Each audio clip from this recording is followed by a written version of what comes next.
সবাই অবগত আছেন যে নিট পরীক্ষার প্রশ্নপাত কেলেঙ্কারি নিয়ে ভারতবর্ষের ছাত্র যুব সমাজ যে আন্দোলনের ডাক দিয়েছিল ধর্মেন্দ্র প্রধানের পদত্যাগের জন্য গত 20/7/2026 ছাত্র আন্দোলনের চাপে পদত্যাগ করতে বাধ্য হন।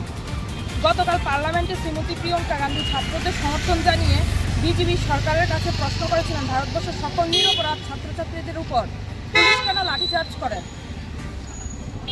কেন ছাত্রদের উপর প্যালেট গান নিক্ষেপ করা হয়েছিল, কার অনুমতিতে, তারা কি কোনো আতঙ্কবাদী? পাশাপাশি তিনি আরও বলেন, বর্তমান নতুন কেন্দ্রীয় শিক্ষামন্ত্রী প্রহ্লাদ যোশী বিলকিস ভানু ধর্ষণকাণ্ডে জড়িত থাকা ধর্ষকদের সমর্থন করে, ফুল মালা দিয়ে বরণ করে এবং তাদের লাড্ডু খাইয়ে বরণ করেন,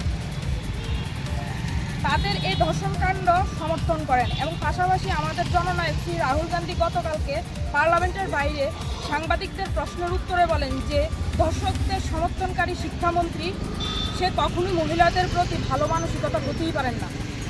বিজেপি সরকারের এমপি কঙ্গনা রানাওয়াত বলেন যে ভারতবর্ষের জেনজি ও মেয়েরা নাকি গেটারসাপ এবং তারা কখনো ভালো স্ত্রী এবং ভালো মেয়ে হতে পারে না, তাদের কখনো ভালো শিক্ষা দেয়নি তাদের মা বাবা।